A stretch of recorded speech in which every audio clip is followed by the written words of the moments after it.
And now, from the great state of Mississauga in Ontario, Canada, it's the Ted Wallachin Podcast. Brought to you by Tom's Place. For the finest in men's fashion, Tom's Place will suit you. And ETP Canada, providing estate administration with ease. ETP Canada. And now, here's Ted. My special guest this week began his journey to a career in motorsport in a go-kart that he received from his dad, Jeremy, on his 9th birthday. From that point forward, he progressed through numerous racing series until finally reaching the Indy Car series in 2011, racing for the Newman-Haas team, founded by the legendary actor Paul Newman. James Hinchcliffe's career in Indy Car spanned 11 years, in which he won 6 races, along with the coveted pole position, which is qualifying the fastest among 33 drivers at the 100th running of the Indianapolis 500. This just 1 year after escaping death in a horrific accident during qualifying at the Indianapolis Motor Speedway. Although he may possess a lead foot in a car, on the dance floor he is quite light-footed, which earned him a runner-up position on ABC's Dancing with the Stars with his partner Sharna Burgess. These days, he is co-owner of a restaurant in Indianapolis and partner in a management company for young drivers and sponsors. Moreover, he is analyst for NBC Motorsports coverage, including Indy Car, and he co-hosts a podcast called Off Track. It is indeed a pleasure to welcome the mayor of Hinchtown, James Hinchcliffe. Nice of you to spare some time for us this afternoon. I appreciate it. How are you? No, of course. Thanks for having me on. I'm very well. Yourself? No, I'm okay. Let's go back to how this all began for you. Your dad buys you a go-kart for your 9th birthday. Mm-hmm. Were you already enthralled in motorsport? I mean, was it something that or was it an idea that he just came up with? No, very, very, very much so. A motorsports fan long before I ever got my hands on a go-kart. My dad was a huge racing fan, and so Sundays were getting up early, watching the Formula One races, doing chores or homework, and then settling down in the afternoon to watch the Indy Car races. We obviously had the race in Toronto that we would frequent. I went every single year from, I think, 88 until present day. Long before I had a go-kart, I was a huge fan of the sport for sure. And when you first got the go-kart, did you drive it just recreationally, or did you immediately take it into competitive nature? Yeah, straight into action. The Toronto Kart Club up at Goodwood, Goodwood Kartways. That was kind of where I kicked off. And my first day in it, there was sort of an orientation kind of day for, young drivers or people. You don't have to be young; you can start karting at any time. So just people that were getting into karting for the first time, and they set up this sort of orientation day, and they throw you on track with a couple, resident experts. And you pound around, they teach you some things. And then from there, it was straight into the first race weekend, into competition. Yeah. And were you good right off the top? It was terrible. I was awful. I think I finished last every race of my first season. And, I remember halfway through the year, my dad saying, if this isn't fun for you anymore, we can stop. And I said, no, I'm getting better. Because, I remember the race where I didn't get lapped by the leader for the first time, and that was progress, so I just kept chipping away at it. And then the first race of my second year karting, I won the first race, and it all sort of started clicking from there. So as you progress up the ladder, there's 2 things that you need in order to achieve a career as a race driver. You need talent and you need money. You exhibited the fact that you had the talent. Did you have the money as well? I mean, we had enough money to go go-karting, certainly. Yeah. After that, it gets a bit tougher. The junior Formula series, on the ladder up to IndyCar are incredibly expensive, and we didn't have that kind of money, certainly. So, my dad and I started, basically learning through the School of Hard Knocks how to go find sponsorship. We didn't really know anybody in motorsports. We didn't have sort of a good sounding board on really how to do it, or, what the right strategies, techniques, whatever were to go get sponsors. So we just winged it. It was a lot of cold calls, a lot of leaning on, relationships that we had, whether it's through dad's business or whatever. And we, right from my first year in cars, we had sponsors that stepped up and helped us out. Some were just family friends that helped us out. Mm-hmm. It really just sort of depended, but we'd get through a season and then it was, immediately back to the drawing boards, figuring out how you're going to beg, borrow, and steal to get the money to go racing next year. Right. And sometimes it was tough to figure out, and sometimes you weren't sure it was going to work out. For kids and for parents who are raising young kids who are talented athletically, whether they be in basketball or hockey or volleyball, whatever the sport may be, the more you play and the higher the league you get into, and you get into the premier and the rep leagues, etc., it gets extremely expensive, and the travel and the time and the practices, etc. But there comes a point where the opportunity exists where you can, for example, get a scholarship in baseball or hockey or volleyball. Those things don't exist in auto racing. You can't go to Duke University on a go-kart scholarship. Yeah, there's no D1 schools offering money to go Yeah. play in motorsports, and Yeah. that is one of the inherent challenges of racing, of motorsports in general. And the only thing that's even remotely close to that is, I mean, it's probably 10 years ago now. Indy Car started what is called the Road to Indy. There are sort of 3 series below IndyCar. So from go-karts to Indy cars, there's 3 steps, 3 rungs on the ladder, if you will. Mm-hmm. And for the first time in motorsports globally, in a ladder system, if you won the championship in one, you got a scholarship, essentially a sponsorship, to compete in the next rung on the ladder. So if you won an F2000, you got to go to what was Pro Mazda, now it's called Indy Pro. If you won that, you got to go to Indy Lights. If you won that, you got a shot at IndyCar. And that was revolutionary. That was after my time in the junior categories, but that really, really paved the way for a lot of young, talented drivers. Mm-hmm. The problem is it still requires you to find enough money to go to that first rung of the ladder, which is hundreds of thousands of dollars. Yeah. And if you don't win the championship your first year, you then got to go find the money yourself to do it again. So even if you win the bottom rung, you get into that second tier. If you don't win it the first year, you're not moving up to the third tier. You got to go find that amount of money again. So it is very, very difficult. Which I suppose would explain why there's so few driving in those series. Like the Indy Lights series now, I guess mostly thanks to Roger Penske, the field has increased in size. But there was a time there was like, maybe a dozen cars on the track, if that. For sure. And I think it's a direct result of the sheer cost it is to go run that series. The challenge is, from a sponsorship standpoint, at that level of the sport, there's not a lot of return on investment for a company.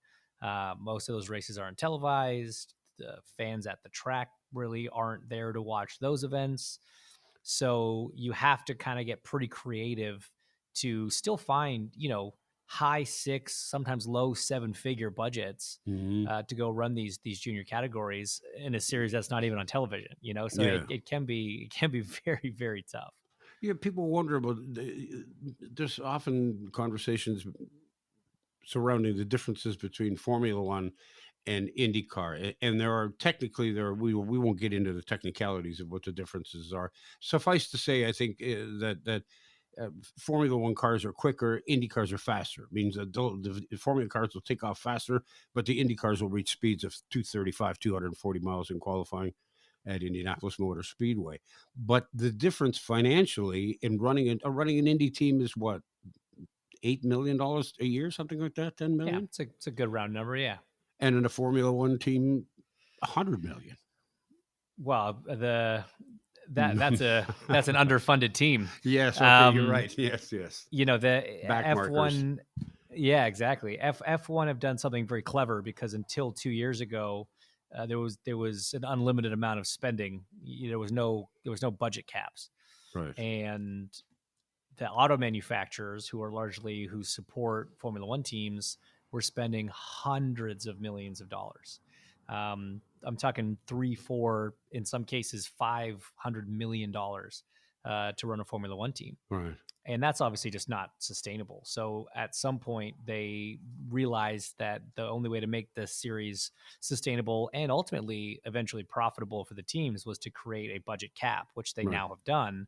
But even still, these teams are operating at a budget cap of $135 million, and all 10 teams are at the cap. It was, to put it in baseball parlance, it was kind of like the advantage the Yankees had for all those years when Steinbrenner ruled the team. He would just spend like a drunken sailor. Didn't matter. I got to win this thing. I'm just going to keep spending and spending. And of course, some team playing in Cleveland or playing in Tampa Bay, they don't chance have a snowball chance in hell against that kind of money, right? Yeah, unless you moneyball it, and every once in a while you get someone that gets lucky. But that's ultimately what happened in Formula One. I mean, that's why Indy car racing was always much more competitive in the sense of the disparity between the good teams and the quote unquote bad team. Actually, the fast teams and the slow teams was much smaller because in F1 you had teams that could only spend $100 million, and you had teams that were spending $400 million, and there's just absolutely no way to compete. And Mm-hmm. that's why you would always see those cycles of dominance in Formula One. James Hinchcliffe is my guest. As you're progressing through the ladder, you get out of go karts, you start getting into like Formula Fords and those kinds of that kind of level of racing. A, it becomes more expensive. B, it becomes a lot more dangerous. So at one point, Yeah. where do your parents step in and say, "Okay, you know what was a hobby is now causing us a lack of sleep"? Yeah, it's a great question. You know, I think my dad was always, he's a racer, right? It was always just in him. He was kind of always for it. It was my mom that I think probably worried about it a little bit more in that Mm-hmm. sense. And not to say my dad didn't worry about my safety, but um it was funny because when I started racing go-karts, my mom would she'd get flack from all the other mothers in our little friend group saying, "How could you let your son do something so dangerous?" Meanwhile, my friends were playing hockey and soccer and football, and they had broken knees and missing teeth and concussions and Yeah. collarbones and wrists. In 8 years of racing carts, I never had a really meaningful injury of any kind. So she felt like they were being a little bit hypocritical saying that my sport was so dangerous. Now, yes, people are more likely to get very seriously injured in motorsports, and that still proves to be true. Yeah. But it is a remarkably safe sport in the grand scheme of things. The safety's come so far. And even when I would have a bad wreck or, I got injured, at one point in my career quite severely, and it would have been easy for, my mom to try to beg me to stop, but she knew it was just in my blood, and that until I was ready to hang up the helmet, it was never going to happen. So she put on a brave face and supported me along the way. As you were progressing up the ladder, who were your heroes? Who were uh, your even mentors, for that matter, in the racing industry? I mean, heroes were all the Canadians, to be honest. Greg Greg Moore, Moore was really my sure. idol. He was the guy I looked up to the most, and he got into Indy Car the year that I got my first go kart. So there was sort of this fun parallel for me. I just got into racing. He had just got into the big leagues, and he was just such a nice guy and such an easy person to want to look up to as a young driver. So losing him in an accident in '99 was very tough for me and for my family even. I think there was a bigger question mark over whether the danger element was worth it at that age when I was 12 than when I actually started racing cars myself. But then I followed Jacques Villeneuve, his career very closely in Formula One, and I followed Paul Tracy very closely. So it was always the Canadians I was rooting for. Good for you. No, but when you see this happen, when you see a hero of yours, and I'm assuming that you probably saw that tragic race that cost Greg Moore his life in Mhm. Fontana, California. When you see that happening, and you've got to be sitting there thinking to yourself, well, if I keep going, I could end up like that. How do you deal with Yeah. that? Yeah, well, that was ultimately, the conversation I had to have with myself at that time. I was 12 years old. I was racing go-karts, but I had aspirations of being an IndyCar driver, and I just watched my hero get killed doing the very thing that I wanted to do. Yeah. And it was actually, I give my parents a lot of credit because at that point, they could have very easily just been like, actually, you know what? Here's a tennis racket or some golf clubs or some Yeah. skates, and you go do this now. And at 12, I couldn't fight back. And I honestly would have completely understood. But they really let me make up my own mind. And so I thought about it for about a day. And I thought, no, I think Greg would be upset if he found out that I quit racing because of what happened to him. And so I carried on my path and I'd never really let it bother me in that sense again. When you and I first met years ago, you were racing in what was then Formula Atlantic, which is now Indy Lights. It's the same discipline, really. You were also doing some broadcasting at the time, were you not? Yeah, I was sort of on the side unofficially. there used to be, Unofficially?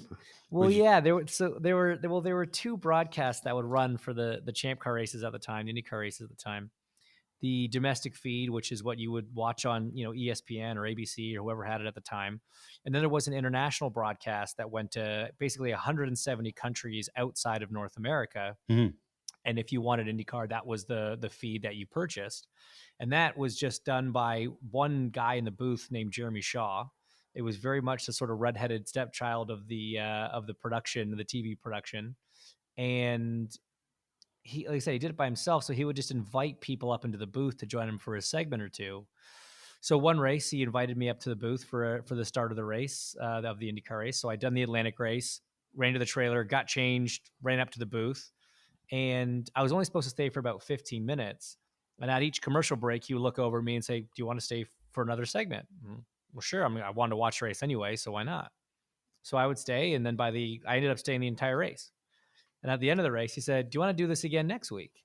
And so the following race, I did my Atlantic race, and then I ran back to my trailer, changed, and I ran up to the booth for the start of the IndyCar race. And that started 2 years basically of me doing that while I was running in the Atlantic series, doing the international broadcast with Jeremy. And it just gave me this incredible education in that Yeah. side of the business and some incredible experience that, I mean, most people would have killed for, but Mhm. I lucked into. Did you ever think that it might lead to a career in broadcasting for you once you hung up your gloves, as it were? Yeah, I mean, I hadn't thought about that until I got that opportunity. But once I had done it, obviously pretty cliche, an athlete retires and they go up in the booth, right? That happens a lot. Yeah. Until I had the opportunity to try it and I realized, hey, I actually quite enjoy this. This is fun. Maybe down the road, if I actually make it, I hadn't made anything of myself at that point. So I was like, if I actually make it, this would be a cool thing to do after I hang up the helmet. So when you did, quote, finally make it, when you made it to the top of the ladder, which is the IndyCar series, your first seat was in a Newman Haas car. Correct. Started, as I mentioned in the intro, which you didn't hear, by the late actor Paul Newman, who was quite an enthusiast, quite a racer himself, actually.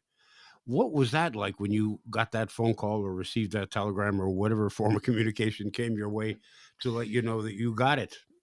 Yeah, well, it was interesting because it wasn't quite as clear cut as that. The Uh, the the call that that really was awesome was a call from the team principal at the time, a guy called Brian Lyles, to say we'd like to test you. mhm. We're going to run a 2-car team next year. We got one guy sorted. He's a 10-year veteran. We want a rookie to be his teammate. You impressed in Indy Lights. We want to give you a test. And that was one of the coolest phone calls to receive. Also, one of the most terrifying because it's like, all right, now everything I've been doing for the last 10 years comes down to this moment. I got to prepare and execute. And the test came and the test went incredibly well. And, left that test feeling very confident about the future. And the team called shortly afterwards and said, hey, great test. We want to sign you. We just don't have a sponsor yet.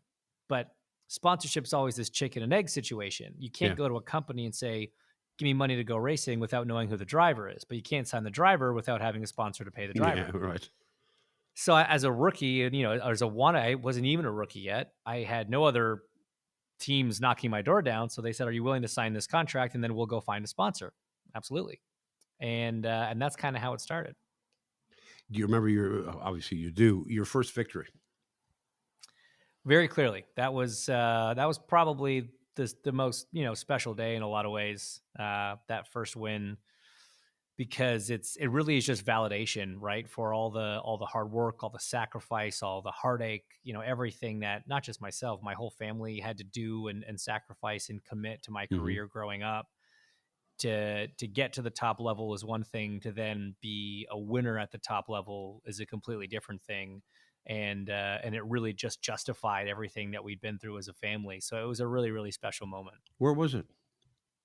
St. Petersburg, Florida. Yeah. First race of the season in 2013.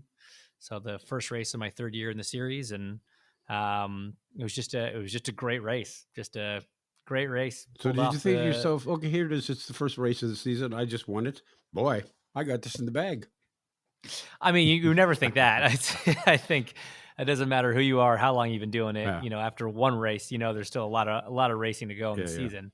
But no, it was certainly a huge shot in the arm for the whole team. And really opened the floodgates. I mean, we had a great season. We ended up winning 3 races that year, and it was it was kind of the beginning of a great phase.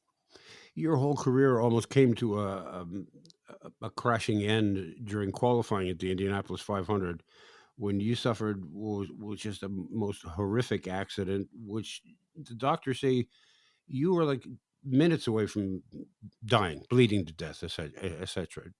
And then I remember watching an interview with you, and you said, "I don't remember a thing." Is that right? That's right.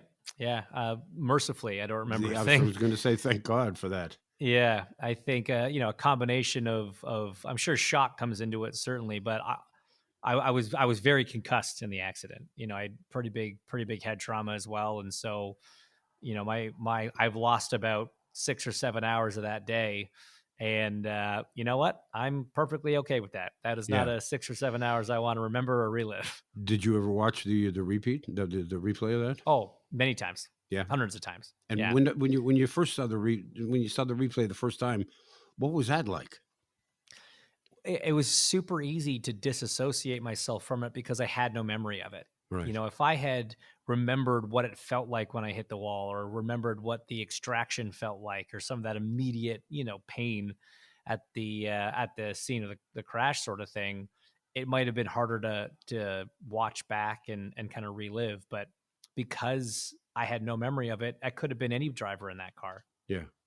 And in an almost Disney-like way, a year later, you come back to Indianapolis Motor Speedway, and you qualify for pole position. Now, just to paint that picture for people, how difficult a process that is when you and 32 cars on the track each get 4 laps, and you got to go pedal to metal. Explain that and explain Yeah, I what the mean, speeds are like. Indy qualifying is probably the most special thing that an IndyCar driver does all year long, and it's so unique. It's the most terrifying thing that we do all year long. It's the fastest you're going to go all year long. It's like you say, it's 4 laps around the track. It's your average speed over those 4 laps combined that sets the grid. But in order to get all the speed out of it, you got to peel all the downforce off the car, which essentially is the grip. So you have to peel all the grip you're willing to peel off. You're doing 240 miles an hour, maybe a bit more than that top speed. So pushing 400 kilometers an hour, Mm. and the car is constantly changing because of those speeds and how little grip you have in the car. A gust of wind can have a devastating effect. You've got to be reading the weather, reading the racetrack. You're adjusting the tools you have in the car to adjust the handling, adjusting the inputs you put in the steering wheel. It is just the most hair-raising, few minutes of your entire year. And because the track is 2.5 miles in length, if for those who've never been to Indianapolis Motor Speedway, you've got to go, if for no other reason, just to step on the grounds, to suck in the enormity of the place. But because it's so big, 2.5 miles, literally, you can have different weather happening at one end of the track than the other end of the track. Yeah, you can. And like I said, weather affects the cars greatly. So we have wind socks actually at each end, at the end of the front straight and the end of the back straight going into the corners to give the drivers a little bit of a reference as to what the wind's doing. You have spotters up in the grandstands, Hmm. someone on the radio to help talk to you. And they'll often give weather reports, and it'll be raining in turn 3, but not in turn 1 yet, and things like that. So it's it's the largest sports stadium on earth. Yeah. So it is an impressive sight to see if you haven't seen it. It's almost impossible for most of us to comprehend what it feels like sitting in a vehicle that's going 240 miles an hour. Uh, can you tell the difference between going 225 and 235? Or is it That's a great no, that's a great question. It's a great question because what's funny is, an Indy car is built obviously to go fast. It's yeah. built to operate in those speeds. So I tell people that often, 200 miles an hour in an Indy car almost feels slow. The pace, the feeling really gets to you at about 215 to 220. That's sort of the sweet spot. It feels very fast, but the car's built to work in that range. The aerodynamics are really working at that range. And 220 miles an hour feels very fast. The difference between 220 and 230 is immense. When you think the difference between 210 and 220 is barely noticeable. And then all of a sudden from 220 to 230 is massive. And then 230 plus, every mile an hour you feel. It is an exponential increase in sensation once you kind of get above 220. Well, somebody once said to me that an Indy car at full tilt will cover the length of a football field, that's a U.S. football field, 100 yards, in under 1 second.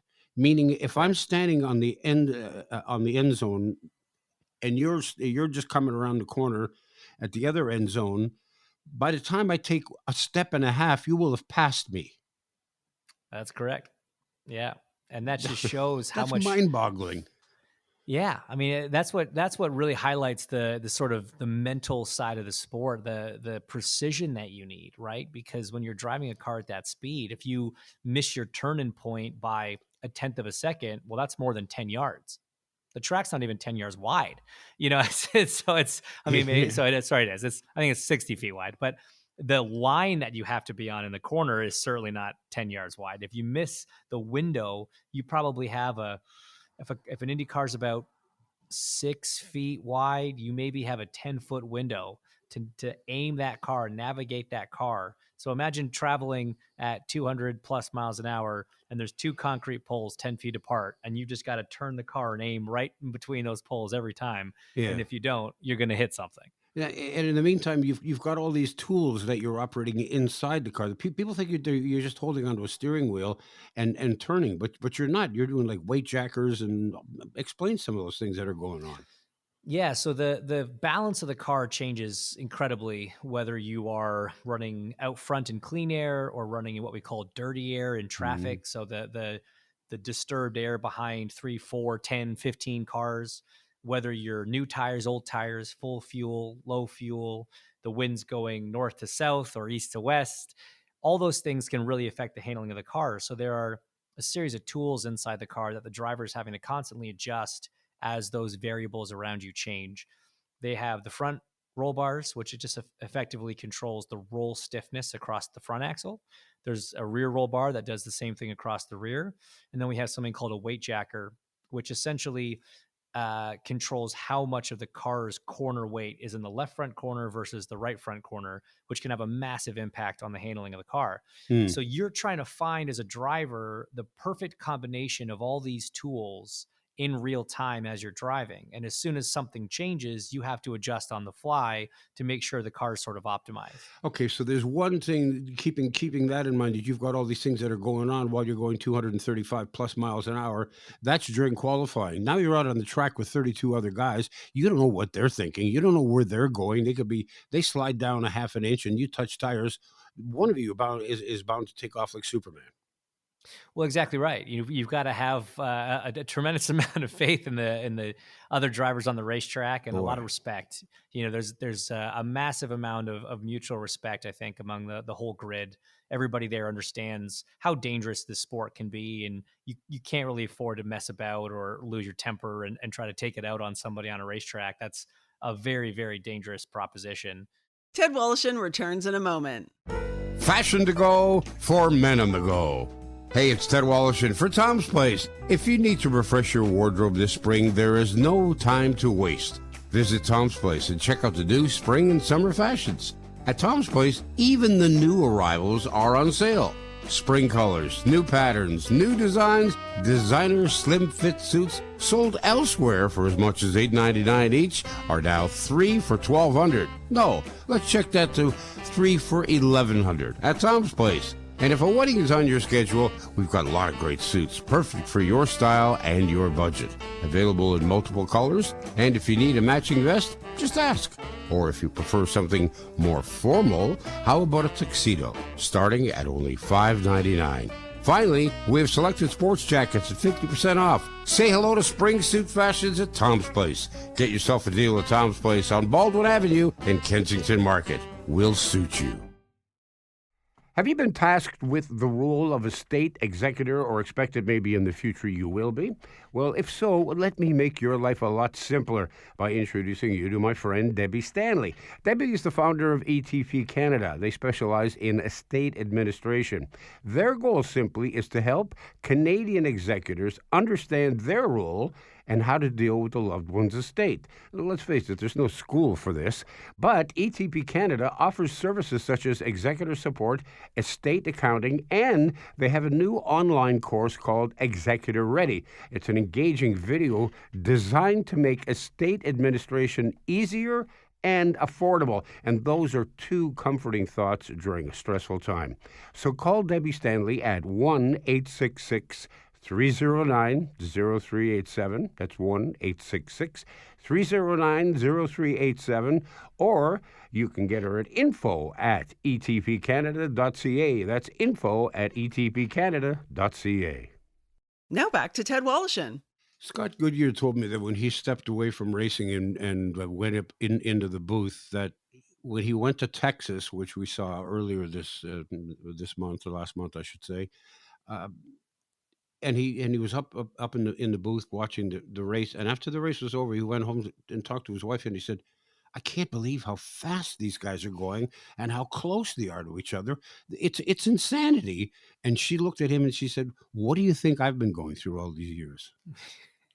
Yeah, I think my wife sleeps a lot better at night now since I retired. I think so. It's funny though. I mean, I've had moments like that in my career too. I think back to a race in Texas in 2016 where we had a crazy thrilling finish, 3 wide for 10 laps. I was, caught in the middle of it. And in the moment, you have absolutely no hesitation about anything. You are 100% committed to the task at hand, which is trying to win that race. You're not lifting, you're not giving an inch more room to anybody than they absolutely need to make it through a corner. And it's incredible. I watch that clip back now and think that is the most insane thing that a human being with all mental, faculties in line could be doing with their spare time. It's just, It's unreal what these drivers do. The focus, the commitment, the risk that you take to do it and put on this show for the fans is incredible. Which makes me think, what inspires that sort of need for speed? Any idea? It's an interesting question. I think there's a combination in all racing drivers of the passion for going fast, that passion for speed, driving a car on the absolute limit. There's something incredibly rewarding about doing that in a car, mixed with just an absolute burning desire for competition. Mm-hmm. You can go get a track car and drive around by yourself all day and get that similar feeling of a car on the edge and trying to beat your own lap times and all that. But that's only half of the recipe for professional racing drivers. The other half is that absolute need to be the best and to beat every other driver on track on any given day. I've heard some race car drivers say that they feel safer driving on a track than they do on a highway. Absolutely. Yeah, I can understand why, because there's a lot of stupid people out there. On a racetrack, you are surrounded by professionals who have dedicated their lives to this craft. You're in a car that's designed to keep you safe. You're wearing a 6-point safety harness. You have a team of EMTs and EMS and doctors 30 seconds away in case of some sort of incident.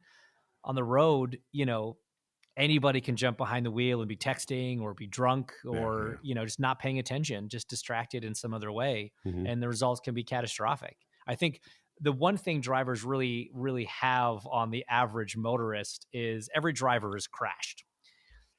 So every driver knows how painful it is to hit something.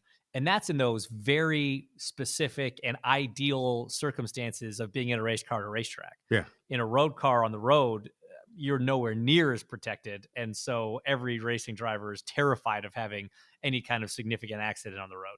Yeah. What kind of driver are you on the road? I'm a grandpa. Are you? Yeah. You have to just be head on a swivel, overly cautious, because again, you can't read the traffic on the road the way you can on the racetrack and predict and understand what people are going to do. So you just have to be so heads up. Yeah. You don't have children right now. If you do, and one of them decides and comes to you and says, "Dad, guess what I want to do?" What are you going to say? I'm gonna say, I guess I got to go back to work.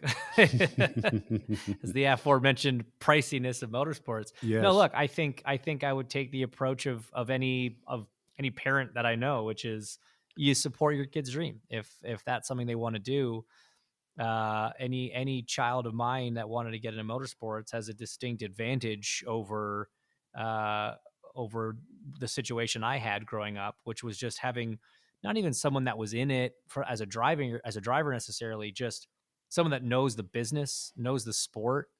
I could make a lot smarter decisions now if I went back and tried my career over Hmm. than I did doing it for the first time without anybody to really guide me through it, but just my dad and I figuring it out on the fly. So yeah, if that's what they wanted to do, let's get a helmet and go to the track.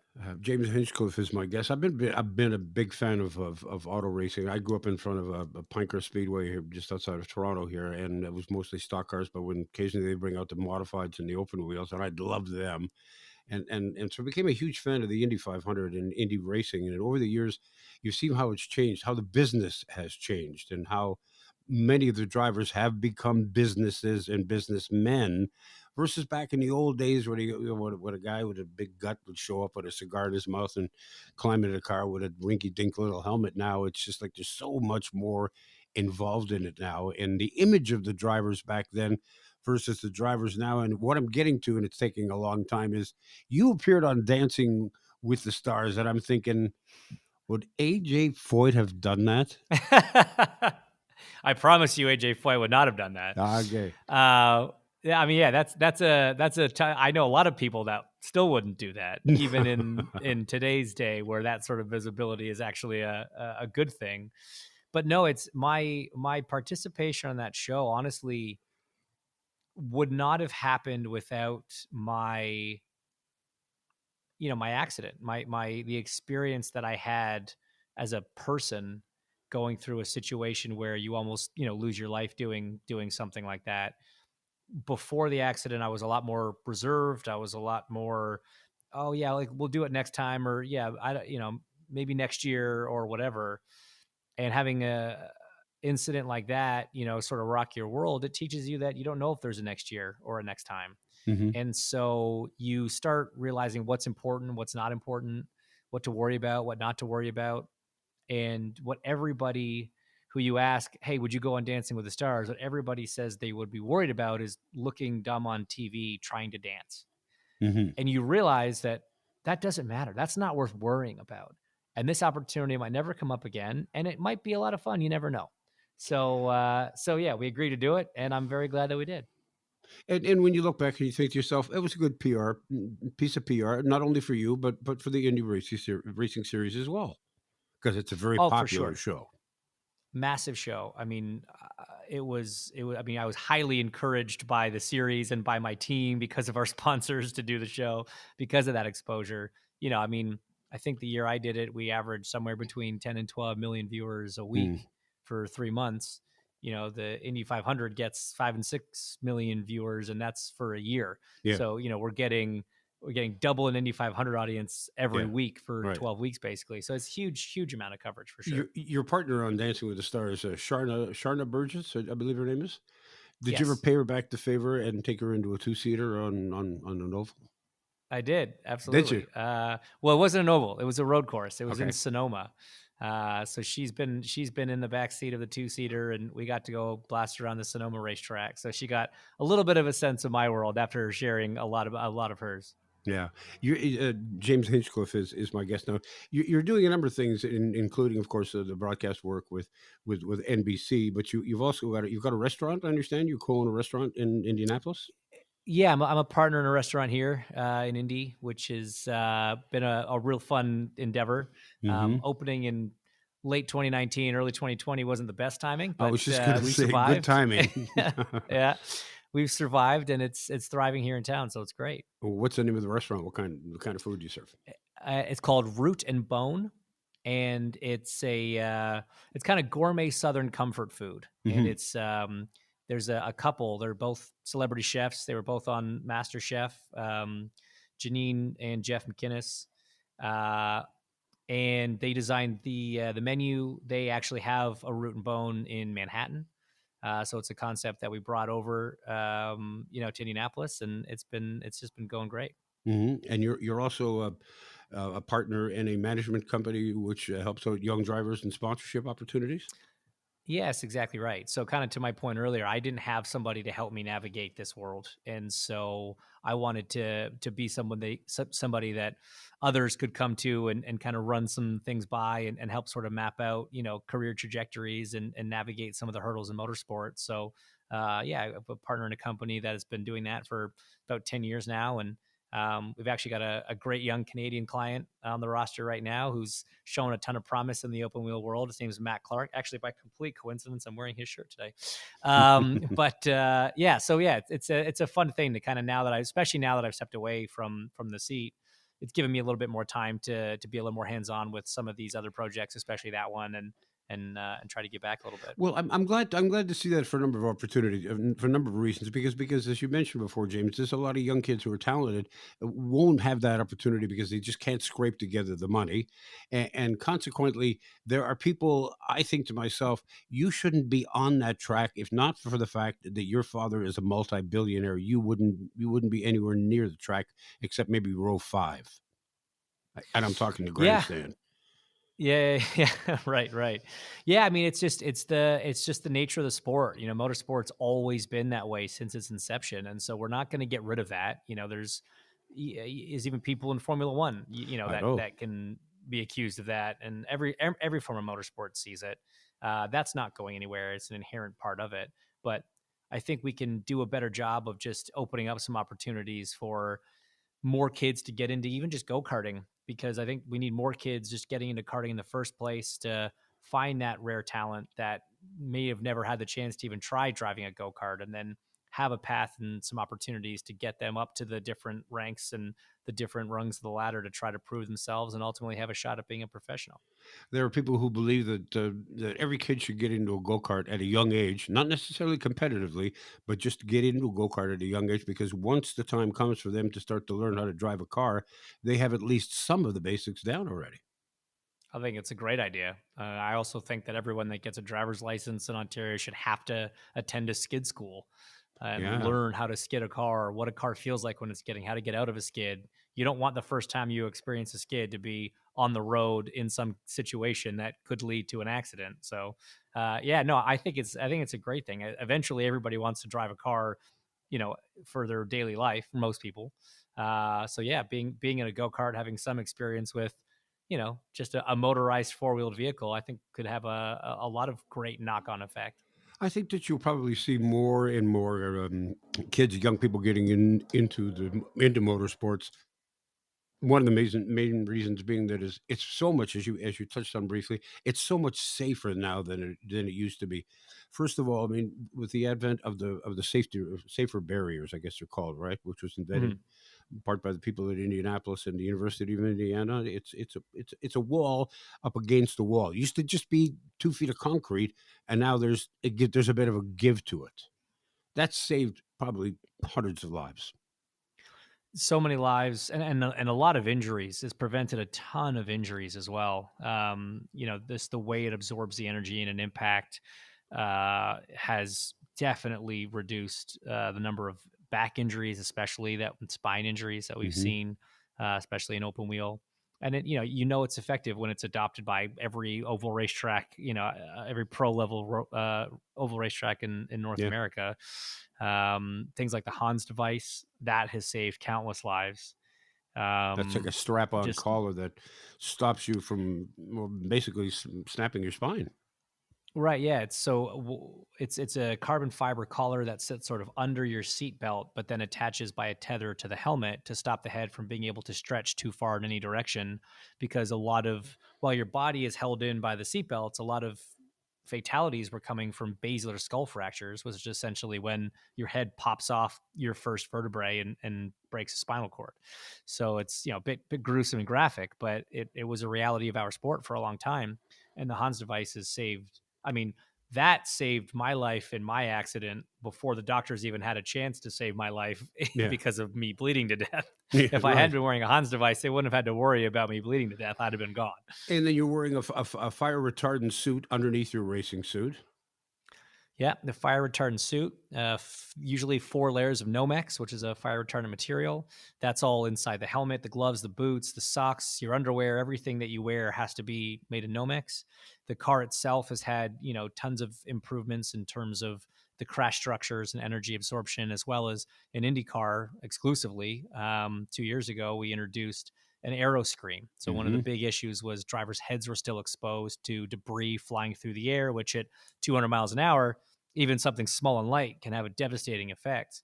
And now it's an open top, but it sort of wraps around the front of the cockpit the same way it would on a fighter jet. It's essentially the same material, actually, as a fighter jet windscreen. You race on a weekly basis, not you, but the series.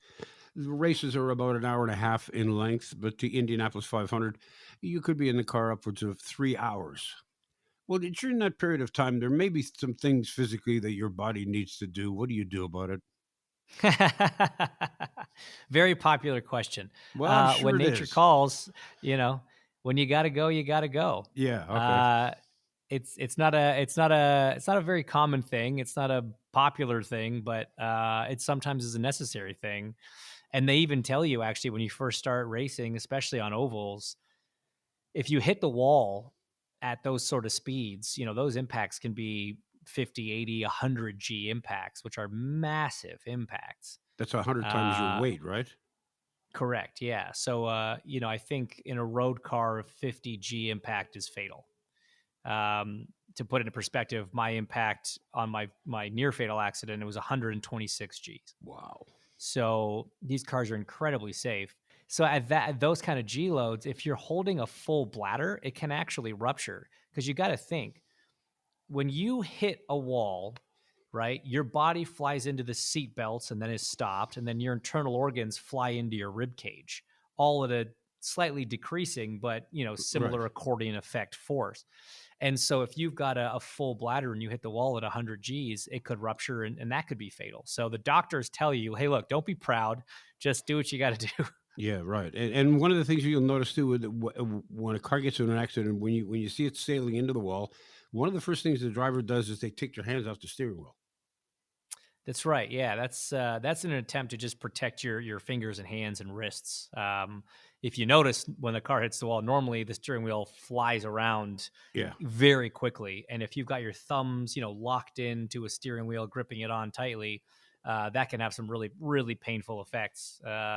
Most drivers have had some kind of issue with fractures or breaks in their hands and their wrists. So you're sort of trained to, you hang on as long as you can, but once you know that it's not going to end well, you just have to submit and take your hands off the wheel and be along for the ride.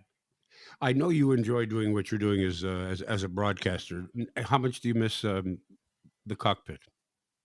There are days where I miss it a lot, Ted, honestly, but there are far more days where I'm very happy and very content with the decision to step back and where I'm at now. So I know I'm in the right place and I've done the right thing. But yeah, it would be unnatural if you didn't miss it a little bit from time to time. Are you interested in mentoring drivers? I know you are to a certain degree in terms of helping them get sponsors, etc. Is that something that you'd like to do? Yeah, absolutely. I do. Again, just because I think back to myself at that age and how valuable that would have been to me. So, to be in that position to share some of that information and knowledge, and I use the term loosely, but wisdom, with some young drivers, it's incredibly rewarding. It's fun to be part of something and watch it succeed. So love helping young drivers and seeing them progress. We've seen so much change happening over the years in the IndyCar series, and one of the greatest uh, steps forward has been in gender equality. I remember reading recently that I guess it was Scott Dixon's 11-year-old daughter was standing beside him in the pits, and she pulled on his jacket, and she said, "Daddy, what are those women doing here?" And they were part of the pit crew, right? Something that Yeah. you would not have seen 20 years ago. No, for sure. It's been great. I mean, it's been a very conscious effort on behalf of the whole industry, to really try to open the world up to like you say, to kind of even out the gender gap there. And we see it on the mechanic side. We see a lot of it now on the engineering side. Mm-hmm. A lot of STEM programs, are associated with Indy Car. A lot of teams have specific programs to help recruit young women out of engineering schools and mechanic schools, things like that. And look, and we're still always on the lookout for another great female driver. We're going to have one attempting to qualify for the Indy 500 this year, and Catherine Legg, which is great. We've had a bunch over the last sort of 10 years, obviously Danica Patrick kind of being the most, notable and successful in that group. But racing's so unique in that it's the only sport where men and women compete professionally at the same level. And it's also, like you say, this as an industry been fairly male dominated. And so it's great to see across, all positions, we're seeing more and more of a female influence. What kind of changes would you like to see? To motorsport specifically, or racing, or IndyCar racing? Well, let's talk about IndyCar specifically for a second. IndyCar it's such a great product. I think as unbiasedly as I think I can say this, as a four-wheeled circuit racing product, I don't think there's anything better out there right now. I agree. And it's I think it's been a conscious effort of the series to be a little bit more active and engaging on the marketing side. There was a huge initiative launched this year, big amount of money being spent. We've seen massive improvements on our social media presence, which I think is very important. That's how the new world, the young world consumes everything these days. And I think we had fallen a little bit behind the times. So there's been a massive jump in that sense, which is great. I would love to see some more international races. We have a very international grid, drivers from, I think, 9 different countries.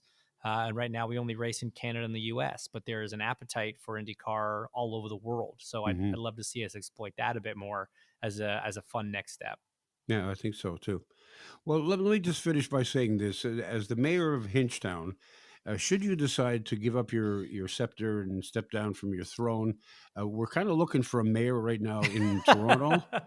And we could use somebody with some speed because everything moves so damn slowly at City Hall. Yeah. I'm not sure I could adapt to the pace of politics. I think it's called a coma in your case is what it would be.